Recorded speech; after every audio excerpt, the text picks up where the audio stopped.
Alright, hi everybody. In this video, we're going to learn how to get a player to control the sprite. So it'll be like the beginnings of a one-player game.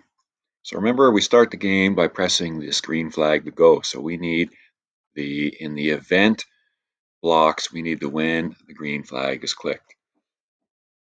I always like to tell the computer where the sprite to start at or the starting place will always be the same. So that'll be in the motions block. I'm going to put go to 0.0. That'll be right in the middle of the screen. Now we need a way to read what the player is pressing. What key is the player pressing? And we need to check that all the time, like throughout the game. So we need a forever block from the control blocks.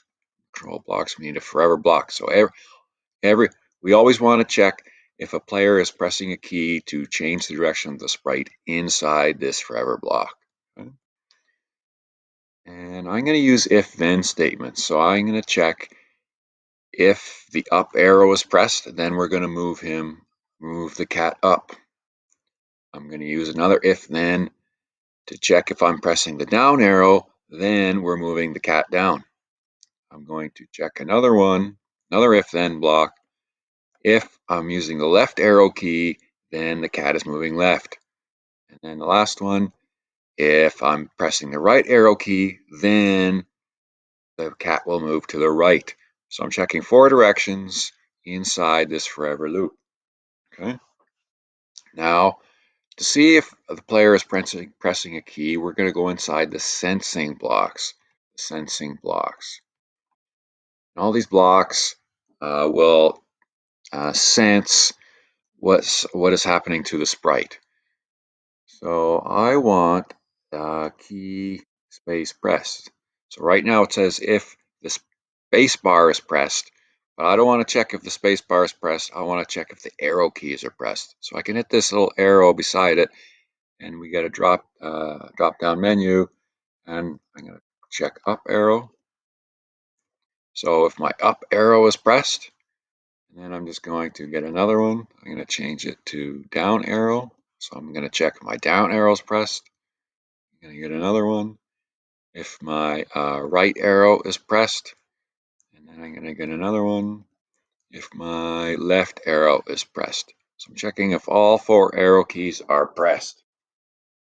Okay, so now we just have to tell the sprite what to do if one of these keys is pressed.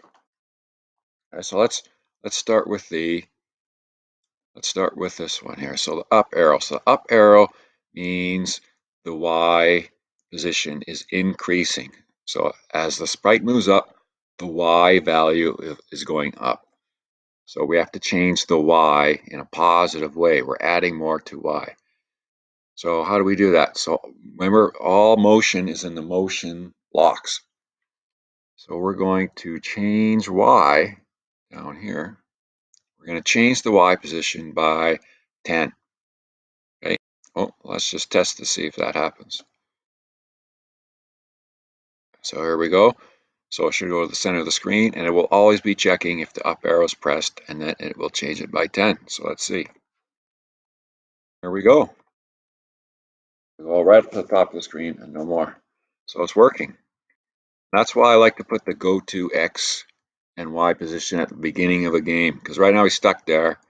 So if I press start, it'll go back to the center. This is working.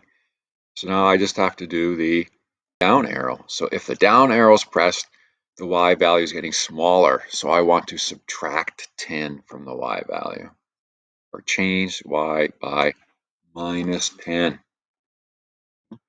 So that should take care of the up and down. I'm just going to test it, see if there's any errors. Up, down, up, down. There we go. Good. Okay. I just have to control left and right.